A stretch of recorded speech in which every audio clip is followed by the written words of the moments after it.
so thankful you're here, so merci, because we are about to go to France, where even the rats are fancy. Well, you know what they say. Not necessarily. Fancy cheese equals fancy mice. That makes sense. Hey, that's Hank! Wait, what? Do not tell me that you know the palace rat, White Rat. Oh, yeah. That's my third cousin on my dad's side, twice removed, over my mom's side. What in the Ancestry.com? No self-respecting Parisian rat would be called Hank. Ah, you got me there, Gilles the giraffe. His palace name is Henri. Much better. Yeah. That's just a family nickname on my mom's side. Thrice removed. To my uncle's side. I thought French families were complicated. Oh, you should see the rat family reunions. Well, I hope you are dressed for the palace, or at least washed your face or something, because we are about to get ooh la la. And there's already a wedge of fancy cheese, and there are candelabras, and there are designer shoes, and fine china. Ah, I am homesick already. The palace rat, look at the size of that beautiful croissant. And you know, it's so flaky and it's so buttery. Oh.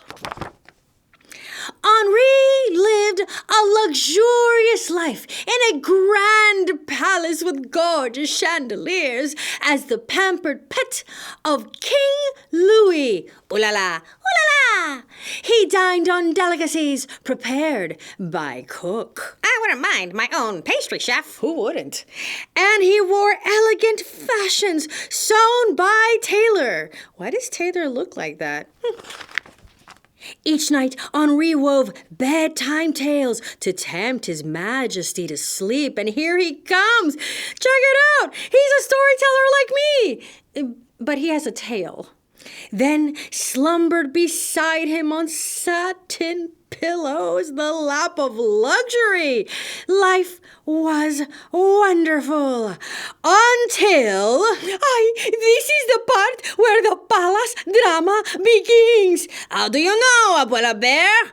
I watched The Crown. Ooh la la. So life was wonderful until cook and tailor, tired of waiting on Henri, paw and foot, and Queen Marie could no longer tolerate his presence. Yes, it always begins with jealousy. And the only solution is revenge. Revenge! Not revenge. Oh, wait. It's pronounced revenge. Anyway, together, the trio with the beady, evil-looking eyes plotted to rid the palace of the spoiled rat as he slept blissfully unaware on the chest of his beloved king. That night, they carted Henri far away, never to be seen or heard from again. Ah, yes, that was a good story. We're only on page 6. It's not going to get any better than this. Oh, trust me, we Jeffy saying it does. Oh, I believe you, Abuela. But where are they taking Henri?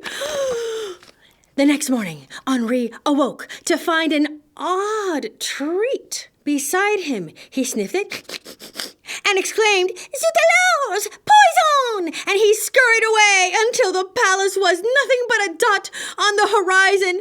Scurry, Henri, scurry like your life depends on it. Because it does. Finally, Henri spotted a hole beneath a bridge and ducked inside, and 4 eyes, blink, blink, blinked at him. "Where am I?" he asked. "Avignon," answered Mère Mouse, which is French for Mother Mouse. "So far from my king," and Henri wiped a tear. "Alas, I must return home despite the extermination attempt." "But here you are safe," said Mère Mouse.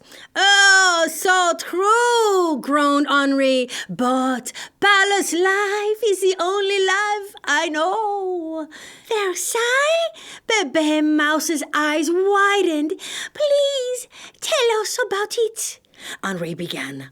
Once upon a time, there lived a great and powerful monarch known as the Sun King. True king, true story. This king was known as Louis XIV, and he reigned over France starting in 1643. But obviously, we have caught him on a bad day. Mais oui, because he is clearly missing his mouse. No, I cannot dally. He decides to not tell the story. Surely King Louis desires my company. His stomach, first though, grumbled. Grumble, grumble, grumble. Grumble, grumble, grumble. Regardless, I cannot leave on an empty stomach. Garçon! Where is my breakfast? There's no cook, said Mare Mouse. Henri gulped like this. Le gulp? How shall I dine? Scavenge through garbage, said Mare Mouse. Obviously a very practical mother mouse. Scrounge for crumbs? Asked Bébé Mouse. Quelle horreur! Henri gasped. Again, le gasp. No asparagus au gratin, no cheese soufflé, no apricot gâteau. The mice frowned. Pardonnez-moi, said Henri, and he penned a letter. Let's get some highly melodramatic letter writing music, please. His Royal Highness King Louis, I have foiled the perilous plot against my life, but now hide out with villagers who scavenge for food. Such a disgrace! S'il vous plaît, save me, Henri. And he sent the message to the king by carrier pigeon. But hours passed, and the king did not respond. Disappointment grumbled through Henri, much like his hunger. Still, he put his best paw forward. That's the right spirit. Carry on, he said. Follow us, Mare Mouse said. Reluctantly, Henri rummaged through trash, snagging and soiling his chemise. Not his chemise! Oh, that's just terrible news, Shilzy. So, what exactly is a chemise? His shirt. Chemise is shirt. Look at me! I'm practically French now. You are not. Back to the foraging. He found bits of sun-ripened strawberries and bits of chewy cheese. Despite my humiliation, tonight's dinner rivals a king's feast. Please describe a feast, asked Bébé Mouse. So cute. Louis and I would eat the finest French food together, then top it with a sweet treat, mousse, savarin, and crème brûlée. Bébé's mouth watered. Still, none so sweet as these succulent strawberries. Bébé Mouse offered another, but Henri shook his head. No, no, no. I must leave before the king awakens and finds me gone. But I cannot return in tattered clothing. Where is the tailor? Mare Mouse sighed. There's no tailor here. How shall I fashionably present myself to His Majesty?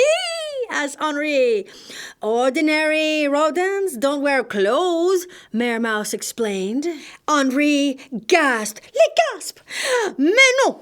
I am not ordinary. Me neither, cuz I own one tie. You could wear hand-me-downs or rags, suggested cute Bébé Mouse. Henri shuddered like this. Le shudder. No silks, satins, or velvets? The mice shook their heads. Pardonnez-moi. It's time to write another letter. Cue the melodramatic letter-writing music, please. His Royal Highness King Louis, I hide among shameless nudists with no fashion sense. I am in peril of becoming one of them. S'il vous plaît, save me. Henri, P.S. You should taste fresh-picked strawberries. Ugh, who can think of strawberries in the midst of a nudist drama?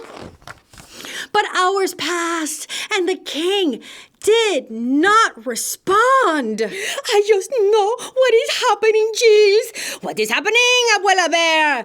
I think that those 3 people who hate Henry are blocking his letters. Or the pigeon has the wrong address. Ay, ay, ay. Sorrow breezed over Henry or Henri like the wind through a holy chemise. Chemise is shirt, in case you were wondering.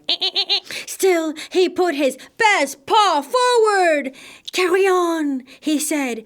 Follow us, said Mare Mouse. A few scraps later, ta-da! Henri confessed. Despite my embarrassment in wearing rags, I have fashioned them to rival the latest Parisian styles. Look at Henri. He is developing some serious skills. Please tell us about Paris, asked Bébé Mouse. So cute. Paris is like a heartbeat. Art lines, vibrant avenues, sweet street music plays, and there are spectacular views, though none quite as pleasing as sunflower fields. But no, I must leave now, so the king won't take his afternoon stroll without me. Henri yawned. However, I must first rest for the journey. If you look through the window, I do believe that's a carrier pigeon. Is he just flying right by? Is that what's happening? Is he distracted? Henri looked around. Sacré roi! Where will I slumber? Le gasp! A grass nest? Suggested Mare Mouse. A shoebox? Suggested Bébé Mouse. So cute. Quelle horreur! Henry frowned. No satin pillowcases. No lavender sachet. No goose down. The mice frowned. Pardonnez-moi. Time to write another letter. Now we write. His Royal Highness, King Louis, although I have escaped death, survived by eating garbage and wearing sackcloth. I am still in danger. Even while sleeping, I suffer humiliation. Imagine sleeping on the ground without bedclothes. S'il vous plaît, save me. Henri, P.S. You would be impressed with the fancy tunic I've made. By the time the sun set, the king had still not responded. Maybe his phone is out of battery, or maybe they haven't invented phones in the 1600s yet. That's probably it. Weariness washed over Henri like a tide. Never mind, said Mare Mouse. Follow us. Still, Henri put his best paw forward. Carry on, he said, and we shall. That night, Henri burrowed beneath a lavender-scented field under the stars. As he dozed off to a cricket serenade, weariness and worry wafted away. Probably because the scent of lavender is known to be extremely soothing and relaxing for sleep. Meanwhile, let's look at the window over here. I see the carrier pigeon eating a palace cookie, but is he delivering the letter? I don't think so. While awaiting rescue, Henri did what he loved most, spinning tales as rich and as colorful as the palace tapestries. Look, he's talking about bubble baths and all the sumptuous things about living in the palace, like tickle fights. Listen, my friends, as I regale you with a true tale of unrivaled friendship, green-eyed jealousy, and a vile, villainous plot. It sounds like the story of his life. There once was a rat, the most elevated rat in all of France, who lived in a grandiose palace as the pampered pet of King Louis. Word spread, and Henri's audience grew. He started to fill the fields with listeners. He's become the rodent time story time of pre-revolutionary France.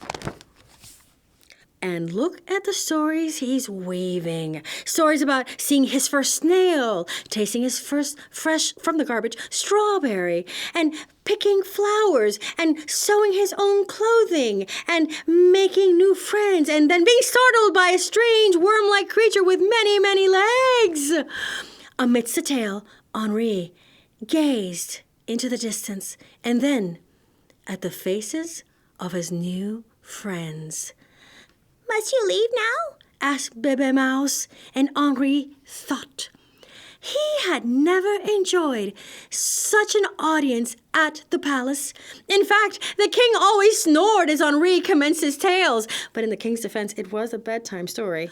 I think not, Henri replied. I have stories to tell, friends with whom to break bread, treasures to discover in trash. But first, I must write a letter, and this time, I'll deliver it myself. This is the part where our hero does something nobody expected. Yes, he is willing to live the life of luxury in the palace for the simple country life, because he is not afraid of change. And that's why he is our hero. It is like these two are watching a Hallmark movie. Now, about that letter. HRH, King Louis, that's His Royal Highness, King Louis. Fate brought me to Avignon. I've learned to find my own meals, design my own clothing, sleep in lavender fields, weave stories from the threads of my life, and find true friends. I've never been happier or felt richer. I thank you for your hospitality. Do not save me, but feel free to come and visit anytime. Henri, the country rat. A new identity. Henri was lost, but now he is found. P.S. The stars here are magnifique. P.P.S. Please thank my would-be assassins for this opportunity to appreciate the finer things in life. Like good friends, fresh food, and a life filled with purpose and creativity. Hank makes me so proud. He turned lemons into French lemonade. As all the strongest mice and people do. It's not every day that you thank the people who try to kill you. No. Did the king ever visit Henri though? I must know. Oh, yes. Please, did he ever come to visit his friend the mouse? As a matter of fact... Wait, there he is, visiting him in the country. What a good king. What a good friend. What a happily ever after.